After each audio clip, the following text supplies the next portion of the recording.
modo simplemente somos poseedores. Y esto va a ser muy importante cuando hablemos de las CBDCs, ¿de acuerdo? Bien, todo esto se lo comento porque, efectivamente, dada la situación en la que nos encontramos, toda la incertidumbre, riesgos en ciernes, etcétera, etcétera, por eso era invitar a repensar la teoría monetaria y, por tanto, primero, esa idea del señoriaje y esa idea de la MMT, ¿no?, que dice que el dinero lo crean los estados.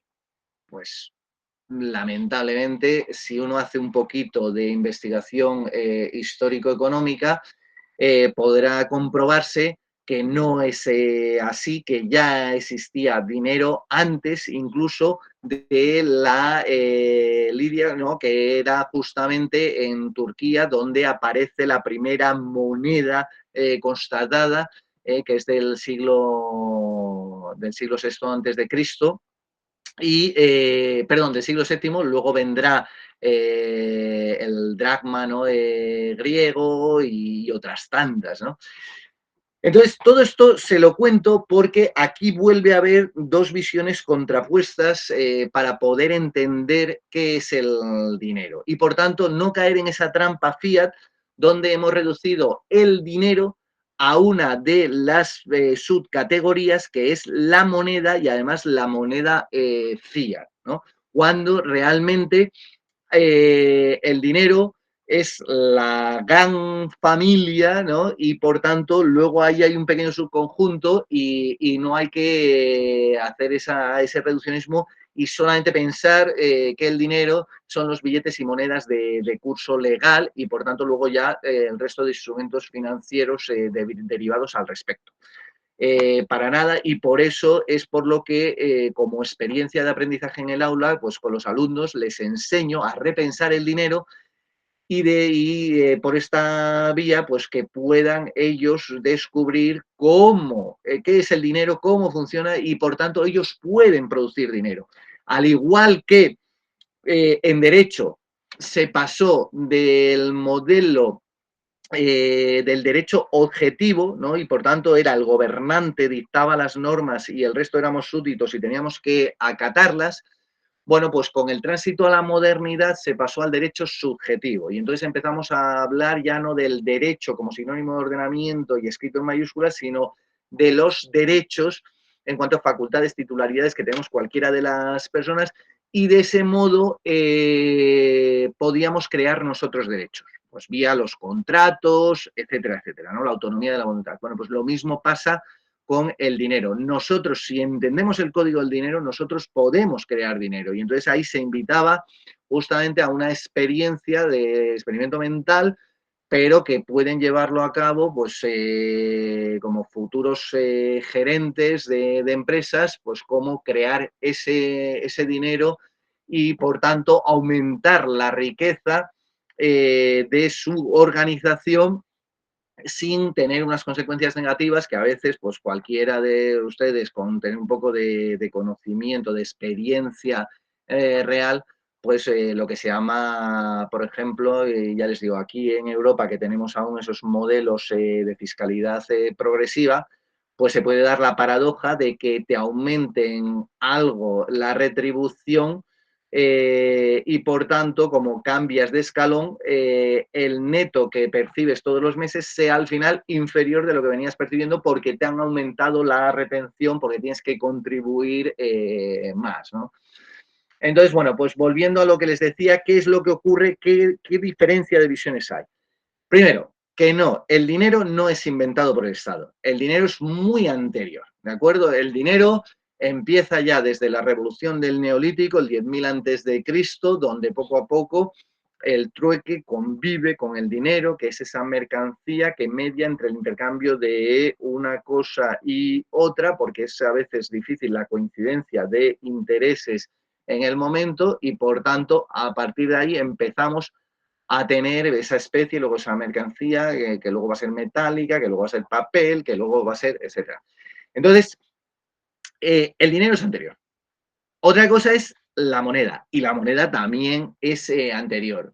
Y el primer vestigio bien tasado y comprobado, como les digo, es en la actual Turquía, y es en el siglo VII antes de Cristo. Pero ya existía, ya había, y bueno, pues yo además utilizo ejemplos de la Biblia al respecto, o sea, es simplemente tener la voluntad de investigarlo.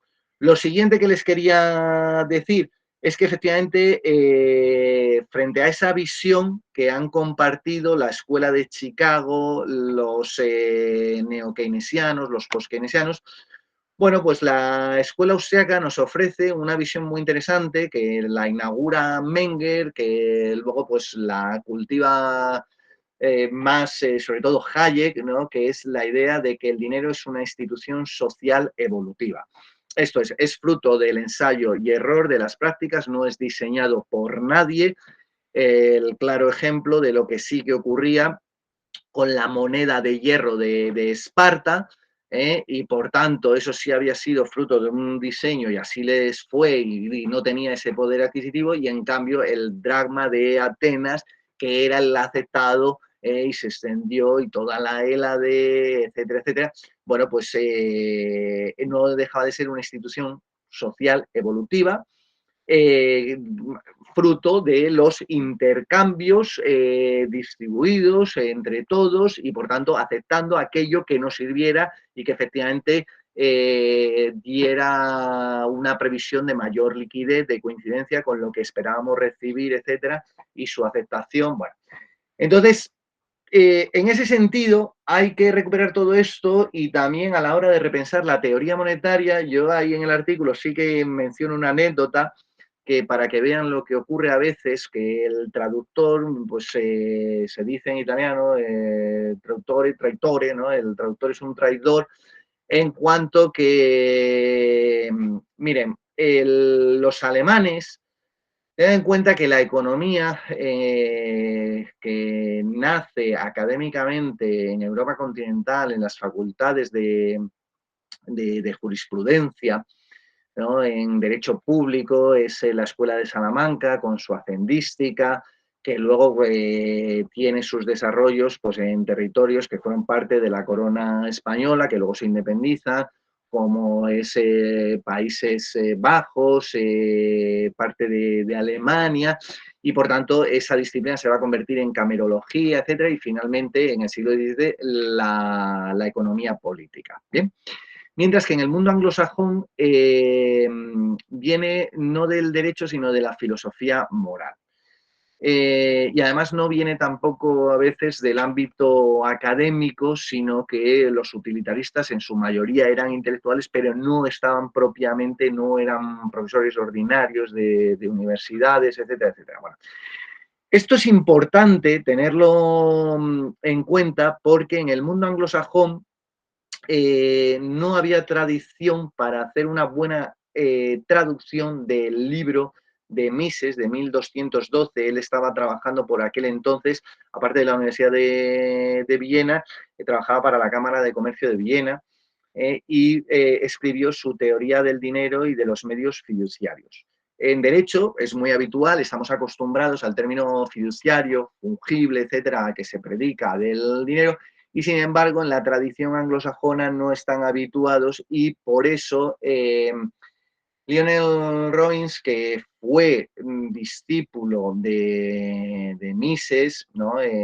Lo que hizo fue estudiar con la escuela austriaca, y por eso es por lo que a la hora de la competición que se dio entre la London School of Economics y la Universidad de Cambridge para a ver quién lideraba con las recién fundadas facultades de economía, pues para combatir, por así decirlo, que era el equipo de Pigou. Lo que pasa es que el que ha pasado a la historia es Keynes, que Keynes ni siquiera tenía formación económica. Keynes, la formación que recibe económica es siendo profesor ayudante de Marshall, y es porque su padre, Keynes Senior, que era profesor de ciencias morales, lo que hoy en día sería ciencias sociales, enseñaba economía política y le pidió a Pigou que, pues eso, que a su hijo, que era muy inteligente, pero claro, su bachelor era en artes, ¿no? En especialidad lógica, que además es su primer libro publicado en Macmillan, etcétera, bueno, pues que le hicieran un lugar en esa nueva facultad de economía. Bueno, pues empiezan a captar una serie de nombres y por tanto desde la London School of Economics le encargan a Lionel Robbins que también haga algo y por eso es por lo que invita en los años 30, pasa allí un tiempo Hayek y por tanto es cuando se dan los grandes debates y sin embargo, bueno, pues hoy en día todos esos debates se han perdido, ¿no? Y hasta el punto de que Keynes, cuando iba perdiendo, dijo que se retiraba para dedicarse a concentrarse en su teoría general, que ni es teoría ni es general, pero bueno, eso ya sería otro debate y en otro momento, si quieren, lo tratamos y lo analizamos. Y dejó a Piero Sraffa, ¿no? Quien, bueno, pues como buen italiano, muy vehemente y perdía a veces los papeles y hacía esos ataques ad hominem y por tanto, pues al final se desvirtuaron esos debates, pero entre otras cosas lo que estaban era reflexionando, ¿no? Sobre la teoría del dinero, ¿no? Porque todo esto empezó por una reseña que se hizo a la teoría, al tratado del dinero de Keynes, que en fin, no tenía sustento porque, entre otras cosas, lo que había era asumido todos esos postulados del chartavismo.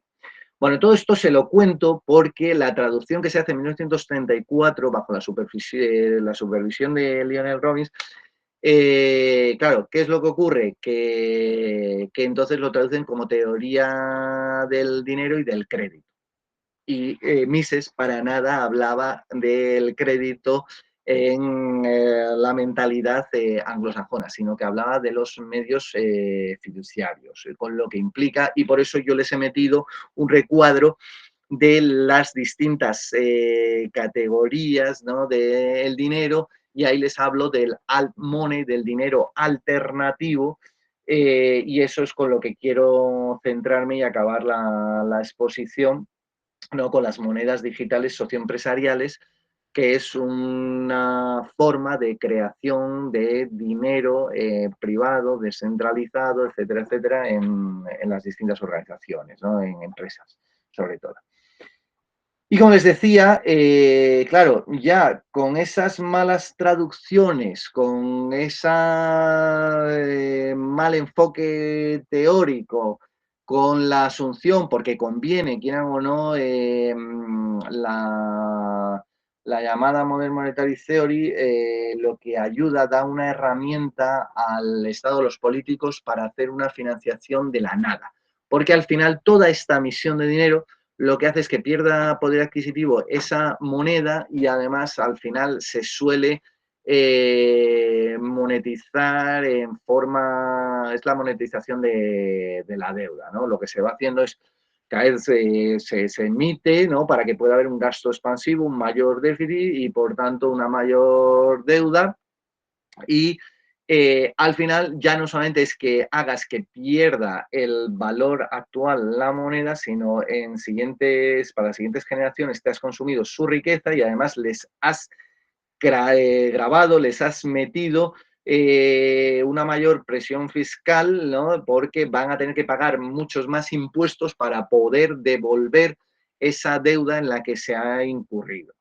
Entonces, como les decía, la trampa Fiat, aunque estaba ya en ciernes, pero por lo menos tenía un ancla, ¿no? Otro de los problemas que tiene la síntesis neoclásica es que tiende a separar de manera artificial economía real de economía financiera, economía, o sea, fiscal, ¿no? de monetaria, y hay que pensarlo todo como un programa de estudio conjunto. Y entonces, como les decía, claro, después del 44, con el modelo de Bretton Woods, el dólar se va a convertir en esa moneda de reserva internacional y aquí viene y porque era la que mantenía ese cambio con el oro, ¿no? Por cada onza, pues esos $36, etcétera, etcétera. Bien, ¿qué es lo que ocurre? Que supuestamente en previsión, ¿no? de los especuladores, etcétera, por eso Nixon, que en realidad lo que ocurre en el 71 es que como ha aumentado tal expansión monetaria, llevando a cabo pues malas inversiones, auges y posteriores recesiones. Por eso luego también, después de ese crecimiento que llega hasta los 60, pero que no puede ir más allá, y por eso se habla luego de la estanflación de los años 70, ¿no? Donde se demuestra que la curva de Phillips pues en realidad no sirve, porque tienes al mismo tiempo alta inflación y alto desempleo, ¿no? Y por tanto pues hay que dejar esas herramientas de economía normativa y volver a herramientas de economía positiva, pues como por ejemplo la ley de Oku, ¿no? Y toda la medición al respecto que hizo, ¿no? Este tipo de observaciones empíricas. Pero bueno, por no desviarnos demasiado, lo que quiero decirles es que desde el 71, aunque se rompe y no tiene una conexión, que la idea es siempre lo que enseñan en los manuales, bueno, no pasa nada, porque en realidad sí, la moneda vale porque como es la que se utiliza en el sistema económico X, y como tú te fías de esa economía, pues devolverá sus deudas. Entonces, claro, por eso, bueno, sin necesidad de hacer esos tirabuzones, en realidad lo que ocurrió en los años 70 es que Estados Unidos encontró otro elemento en el que anclar que no fuera el oro, y así evitar que Francia, por ejemplo, le pidiera ese intercambio, ¿no? de deuda por oro. Esto tenga en cuenta que me estoy acordando del episodio en los 90 de lo que ocurrió justamente en Gran Bretaña, Soros, cuando atacó la libra, y previamente también había atacado la lira, pero bueno, eso también sería otra historia. Bueno, por no desviarnos, como les decía, ¿con qué se vincula el dólar en los años 70? Pues justamente por eso se habla del petrodólar, porque a partir de ahí se va a ofrecer para que, como si el dólar es una moneda de reserva internacional, pues para poder hacer sus operaciones, porque las monedas locales de los países árabes, de la OPED en general, nadie se iba a fiar. Bueno, pues entonces se van a hacer las operaciones con dólar, y entonces eso es lo que viene respaldando. ¿Vale? Esto es importante porque, y lo que hay que pensar hoy en día es cómo reconectar las monedas con la economía real, y por tanto ponerles un límite para evitar todos estos excesos que tras la gran recesión, la manera de sortearlo, todas las medidas no convencionales que se repitieron, corregido y aumentado con la crisis del COVID, que ahora les mostraré en gráficos, etcétera, etcétera. ¿Y qué se puede hacer? Pues, por ejemplo, que tú no puedas expandir más allá de lo que crezca tu PIB, por lo menos, o buscar algo, ¿no? Recursos naturales, si no se quiere oro, pues tierras cultivables, o sea, algo, ¿no? En Perú, por ejemplo, ¿con qué lo podrían vincular? Tienen unas de las mayores reservas de agua potable, de agua dulce del mundo. Bueno, pues ahí tienen un valor que respalda su moneda, y eso que hoy en día, pues eso es una de las monedas más sólidas de Latinoamérica. Bueno, pues entonces todo esto se lo cuento porque ahora mismo nosotros en Europa estamos en una situación en la cual se está esperando, se está fraguando la crisis perfecta, ¿no? Lo que se llama la hipótesis Peacock-Wiseman, ya desde los años 50, cuando hicieron esas mediciones, etcétera, y se dieron cuenta que el gasto público no crece de manera sostenida, sino que es expansiva, ¿no? Y da grandes saltos aprovechando los periodos de crisis. Y eso es lo que hemos visto, y por tanto se quiere fabricar una crisis, y por tanto la crisis de deuda pública es inminente ahora mismo, sobre todo en lo que es la eurozona. Y esto nos va a llevar a esa situación en la cual, pues efectivamente, como medida, como solución, las CBDCs. Las CBDCs, aparte de que es llevar a su máximo exponente la trampa fiat, porque directamente, claro, es un dinero que es programable, y por tanto nos van a condicionar en qué lo podemos utilizar, ¿no? Y si hay una agenda además política, pues por ejemplo, la Agenda 2030, corregidamente, como hemos hecho en Europa con el Green Deal, con el Pacto Verde, pues nada, tú el dinero no lo vas a poder, por ejemplo, comprarte un coche de combustión, que es más barato, sino uno eléctrico, que es más caro, endeudando más a las familias. como hay que ser ecosostenible y resiliente, pues ya está, tú ya no puedes comer carne, tienes que comer vegano. Que nada, ya has viajado demasiado en avión, ¿no? Tu huella de CO2 y por tanto ya no vas a poder. Entonces, realmente el dinero no es tuyo y además vas a ser un mal poseedor porque ya está restringido. Y lo que es peor, lo que les decía, no va a ser posible el ahorro porque directamente como es programable y para evitar la inflación, lo que se va a hacer es que tiene un momento de caducidad y por tanto desaparece, entonces te obliga a consumirlo y por tanto es seguir en ese modelo keynesiano de estimular el consumo, la demanda agregada, pero poco podemos hacer, por tanto, no hay una canalización auténtica, no hay un ahorro que canalice hacia la inversión, no podemos ofrecer nuevos negocios, por eso nos estamos quedando atrás en todo lo que es la economía digital, no tenemos grandes unicornios digitales, no tenemos grandes IAs, no tenemos esos LLMs adecuados, etcétera, etcétera. Entonces, todo esto es el cóctel perfecto para intentar instaurar ese modelo. Ya se viene haciendo, hay experiencias y bueno, han sido desastrosas. Les cito ahí algunos ejemplos, ¿no? En África sobre todo. Eh, y, bueno, pues hasta el punto de que se quiso ir contra empresas digitales, ¿no? Responsabilizando pues justamente de por qué fallaban estas CBDCs, ¿no? Y sencillamente porque, como es directamente dejarles a los políticos que emitan dinero y ya saben que ellos maximizan sus utilidades, ¿cómo? Consiguiendo más votos y por tanto regando redes clientelares y es una tentación muy grande porque además su visión es cortoplacista, siempre es hasta la siguiente elección, no más allá de 4 años, 5 a lo sumo, etcétera, y por tanto que acarree el siguiente. Esto, Warren Buffett propuso una idea muy buena al respecto, que es no permitir que se puedan presentar a la reelección aquellos políticos que durante su mandato se haya incurrido en déficit y se dé esa monetización de la deuda. Y por tanto, pues como no respetas las reglas de juego, como no respetas, porque la inflación no deja de ser un impuesto no legislado, como decía la Escuela de Salamanca, es directamente robarle al pobre, meterle la mano en el bolsillo, porque su dinero vale menos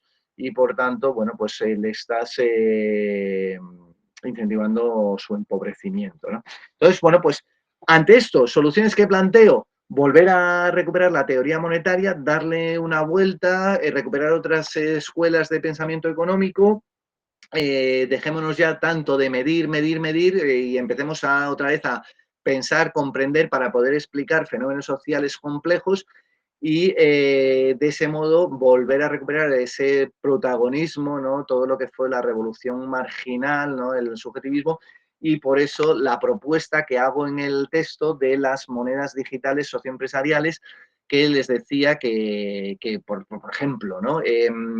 Si tú tienes un problema de falta de parking en tu empresa, bueno, pues lo que puedes hacer es directamente llegas a un acuerdo con una empresa que fabrique patines eléctricos, bicicletas eléctricas, de modo que ellos pueden colocar su stock, tú lo que haces es alquilar y por tanto puedes deducirte fiscalmente, luego al final va a ser un mínimo coste, sin apenas costes marginales en ese sentido, y además lo computas contablemente, les explico ahí un par de estrategias, pero lo bueno es que ya no vas a necesitar esas nuevas plazas porque lo que has hecho es velar por el bienestar de tus trabajadores, lo que estás haciendo es que lleven vidas más sanas, en vez de ser tan sedentarios, que vengan al trabajo y por tanto les recompensas con esa moneda de la empresa y que por tanto luego podrán intercambiar pues no solamente la cantina, sino sobre todo comprar tiempo, que es el objetivo, porque el problema del dinero, aparte del reduccionismo hacia la moneda,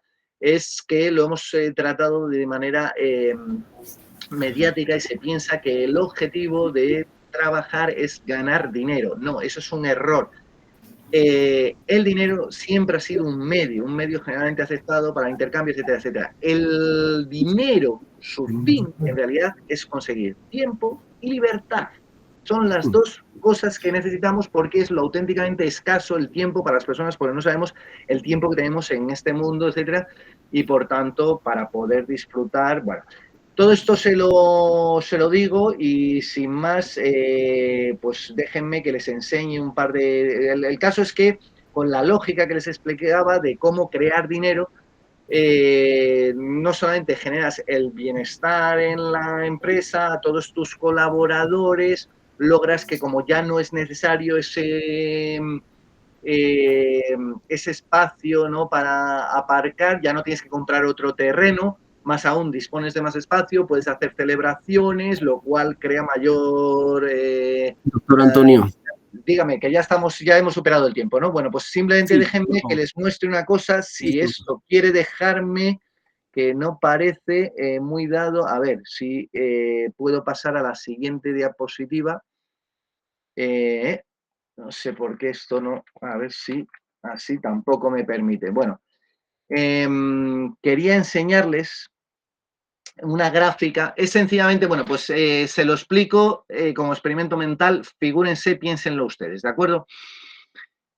Hay que ver el tipo de interés a corto, medio y largo plazo. Hay unas señales muy claras, ¿no? La curva de rendimientos, la yield curve, ¿no?, que directamente ahora mismo se está pagando una mayor rentabilidad a corto plazo que a largo plazo, lo cual no tiene lógica porque el tipo de interés, justamente como todos tenemos una preferencia al consumo ahora, para poder incentivar el ahorro y, por tanto, el consumo sea posterior, hay que dar algún tipo de gratificación, que es el tipo de interés, que es uno de los problemas que tiene la síntesis neoclásica, que no tiene en cuenta el factor tiempo y ni sabe utilizar los tipos de interés, etcétera, etcétera. Entonces, ¿qué ocurre en este sentido?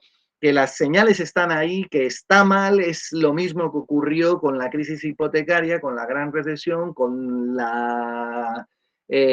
todo lo que fue el carry trade, etcétera.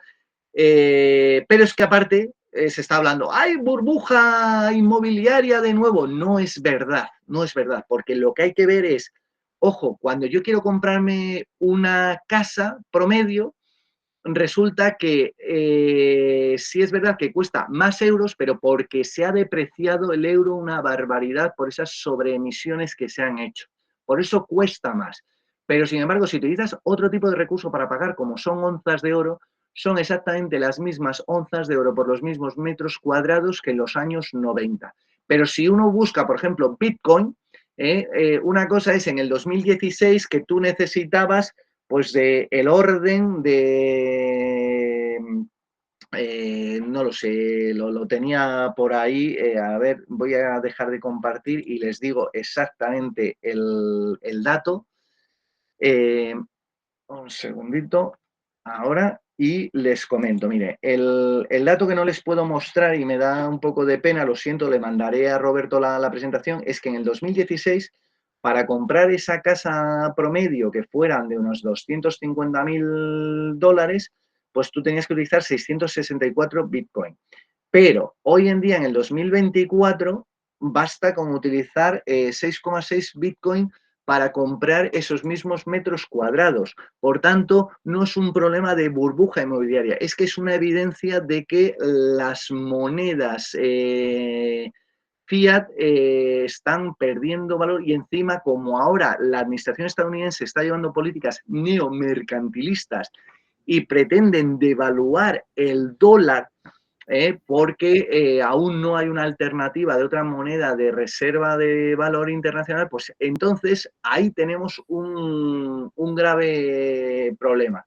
Que entonces imagínense si encima tú lo que haces es introducir las CBDCs, quitas el dinero en efectivo, todo es trazable.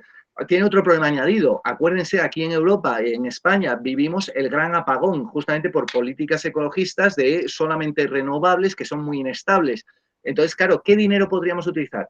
Porque una sociedad donde tú has retirado el efectivo y de pronto no tienes energía, no tienes acceso a dinero, imagínense los conflictos sociales. Pero es que corregido y aumentado, claro, como todo es trazable y se asigna al último poseedor, etcétera, Claro, ¿qué es lo que pasa con los ilegales?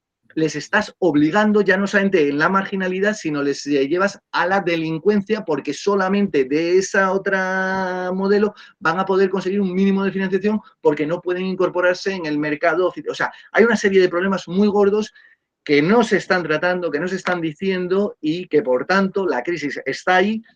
La crisis de deuda corregida y aumentada, Francia está dando unas señales tremendas y feroces y el problema es que se va a aprovechar para implantar las CBDC y por tanto ahí ya sí que es muy difícil la vuelta atrás. Por eso es muy importante enseñar a la gente a repensar el dinero, el código del dinero y hacer ese ejercicio de reprivatización del dinero. Y sin más, pues mil gracias por su atención y lo dejo aquí. Y perdón si me he excedido. Gracias. Ok.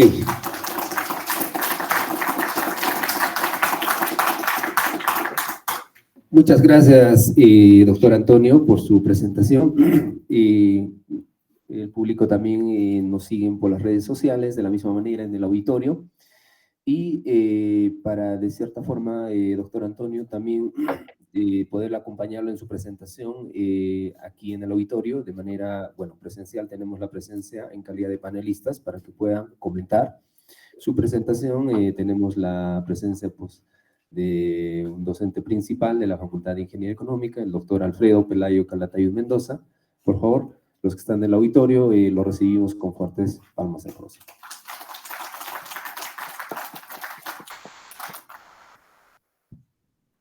Muchas gracias. En primer lugar, quiero saludar al doctor Antonio Sánchez Bayón.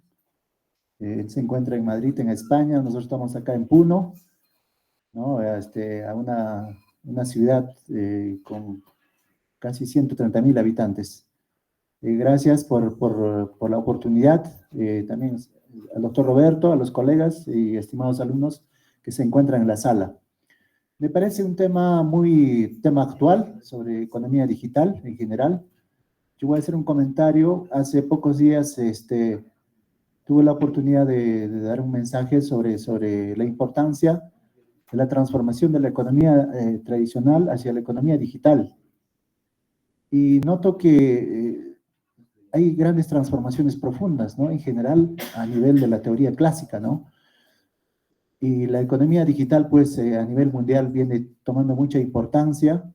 Eso implica de que se requiere, pues, algunos ajustes, ¿no? Por ejemplo, en microeconomía, ¿no? ¿Cómo se ajustan los precios, ¿no? Los precios ya no lo determina directamente el empresario, sino detrás del ajuste de precios existen modelos de machine learning, ¿no? Modelos que identifican los patrones de comportamiento de los consumidores y también toma en cuenta la competencia. Estos algoritmos son los que se encargan de ajustar los precios, ¿no? En tiempo real. Por ejemplo, Amazon, Alibaba, Temu, por citar algunas plataformas digitales, ¿no? Ellos usan modelos de inteligencia artificial para ajustar los precios. Por ejemplo, el precio de los boletos de avión, ¿cómo se ajustan, no? No hay un gerente que esté ahí viendo sobre el comportamiento del precio, sino se encarga la inteligencia artificial de ajustar los precios. En cuanto al mercado laboral, también se requieren algunos ajustes, ¿no? Es un tema de debate, ¿no? El teletrabajo, la automatización de las tareas, de las actividades en general, ¿no? También pareciera que hay mayor riesgo de informalidad en el mercado laboral, ¿no? Entonces, hay muchas personas que trabajan desde Perú, pueden trabajar para empresas de Europa, de Estados Unidos, ¿no? Entonces, igualmente, este mercado laboral también requiere discusión, más debate, ¿no? En el tema de macro, también existe mucha literatura sobre las métricas, ¿no? De los agregados macroeconómicos, como el PBI. Existen muchos mercados digitales donde se ofrecen bienes y servicios digitales, valga la redundancia, ¿no? Y que no son captados por las cuentas nacionales, ¿no? Entonces, igualmente, el PBI también debe captar esos, digamos, transacciones que se hacen por Internet, ¿no?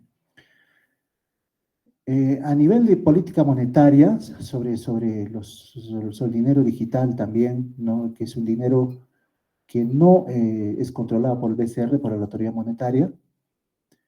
También viene, pues como usted lo ha explicado, ¿no? En Europa, pero a nivel de PUNO, muy poco se habla, poco se conoce sobre monedas, dinero digital. Son, por ejemplo, Bitcoin, ¿no? Lo señalaste. Un problema me parece que es la informalidad y también nosotros hace poco hemos realizado un trabajo sobre uso de tecnologías de información y comunicación. Encontramos de que existen brechas, ¿no? Brechas digitales a nivel de género, a nivel geográfico, ¿no?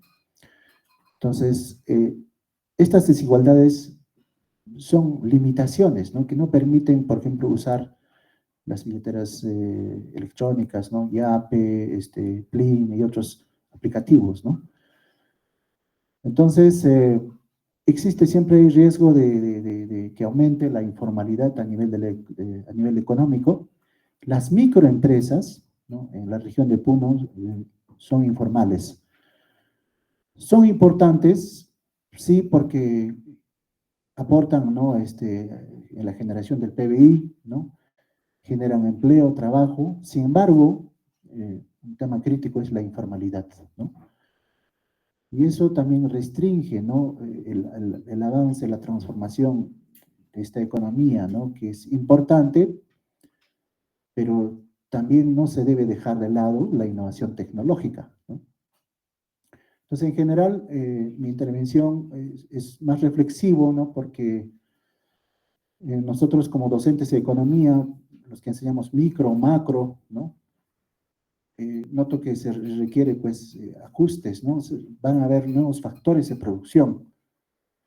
Son importantes ahora los activos intangibles, ¿no? El conocimiento, el uso de las herramientas digitales, ¿no? La automatización, van a ser, digamos, elementos claves para el desarrollo de una región, de un país.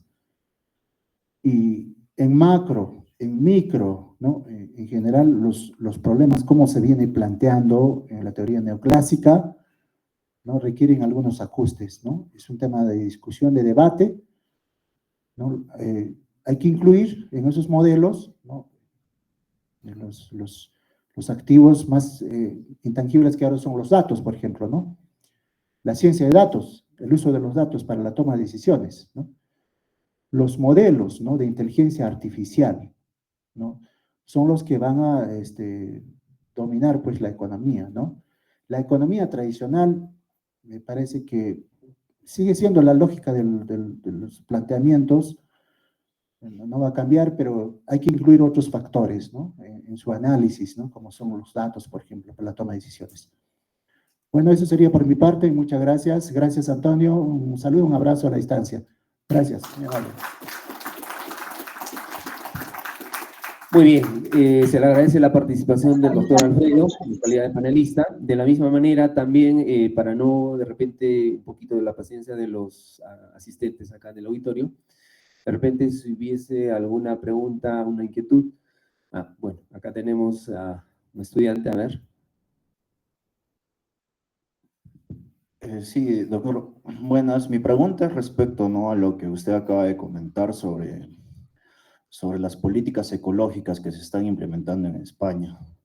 Tengo entendido que Europa compraba lo que es el gas, el petróleo de Rusia, pero con este problema de Rusia-Ucrania, Estados Unidos le dijo a Europa que no le compre a Rusia. Y ahora el que le provee eso es Estados Unidos, pero Estados Unidos le vende más caro a Europa. Entonces, por eso creo que mi pregunta es, ¿cuál es la política que toma España frente a este caso? Ok, gracias. Pues muchísimas gracias por su pregunta. Le dejamos en el uso de la palabra. Adelante. Muchísimas gracias por su pregunta.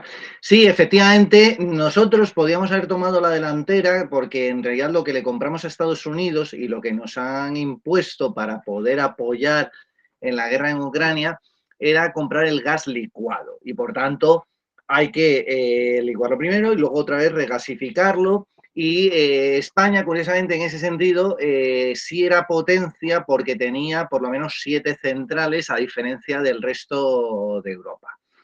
¿Qué ha ocurrido? ¿Por qué? Porque se estaba recibiendo por el Nord Stream y el Nord Stream 2, etcétera, etcétera.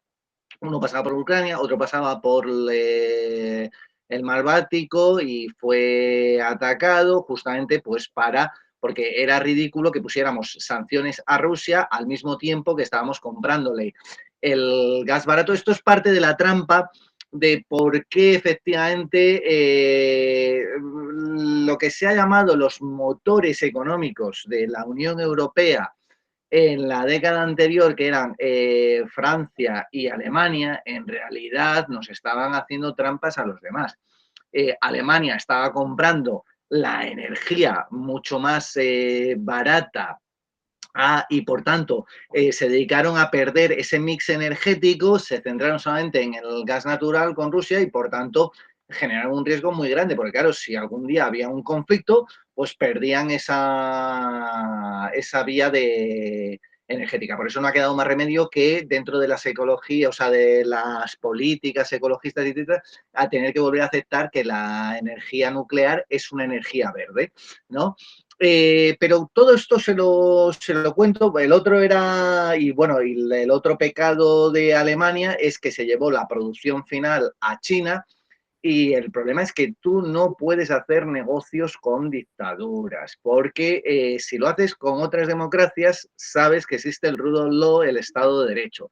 Pero con una dictadura, ¿qué crees? ¿Que lo que metes de inversión vas a poder luego rescatar beneficios? Ni de broma. Y además China te mete siempre la gente sombra. Esto es que todo lo que hagas tiene que ser con las empresas locales, con un supervisor, y entonces se han dedicado a aprender hasta el punto de que hoy en día fabrican de manera mucho más eficiente los autos, los chinos, que con BYD, etcétera, que los alemanes, al menos en el eléctrico, porque como Alemania decidió darse un tiro en el pie y vamos a acabar con los coches de combustión, y dices tú, pero vamos a ver si eso es una de las ventajas comparativas que hemos tenido, ha dado mayor libertad a las personas y además no tiene nada que ver lo que contaminaban los coches a principios del siglo XX, el Ford T, ¿no? Con lo que hoy en día puedan contaminar, y igual que también es ideológico los ataques al diésel, cuando, vamos, hoy en día contaminan muy poquito, y ya no les digo con los combustibles sintéticos, etcétera, pero es que son consignas, o directamente es que es mucho más fácil hoy en día influir, en vez de entrar en conflictos armados, como estamos viendo, que suponen muchos desgastes, es más fácil comprar voluntades de políticos, y en la Unión Europea se ha visto el Qatar Gate, el Morocco Gate, etcétera, etcétera, y por tanto de ese modo influir en las regulaciones, etcétera, todo lo que son las relaciones de poder, que esto desde la síntesis neoclásica es imposible. ¿Por qué? Porque, como decía Higgs, el Estado es una caja negra donde no podemos entrar y ya está. Por eso llegan los neoinstitucionalistas y dicen, no. El Estado es una gran institución profundizamos y encontramos al menos 3 agentes distintos. Los políticos maximizan utilidades consiguiendo más votos, y para eso tienen que generar redes clientelares con transferencias. Los burócratas quieren tener más presupuesto para tener más subordinados, nunca gente al mismo nivel ni superior. Y luego están los lobbies, los grupos de presión y de interés, que lo que quieren es que aquello que ellos ofertan o demandan se convierta en bien público con cargo a presupuestos, etcétera. Y podemos seguir, etcétera. Entonces, eso Alemania. Francia hacía la trampa de conseguir recursos naturales de manera indebida en África, provocando golpes de Estado que permitían la renegociación de sus empresas para conseguir esos recursos más baratos, etcétera. ¿Qué pasa? Que ha venido China y ha llevado otro tipo de diplomacia. No ha sido esa militar que hacía Francia, sino que lo que han hecho ha sido la trampa de la deuda. Han ofrecido infraestructuras de última generación a cambio de tenéis que ir pagando, sabiendo que iban a fallar, y al final se quedaban ellos con esos puertos, aeropuertos, y algo que en principio tenía que ser de uso civil, pues termina siendo de uso militar para garantizar esa nueva ruta de la seda, ese One Belt, One Road, ¿no? Del proyecto chino. Y suma y sigue. Entonces, claro,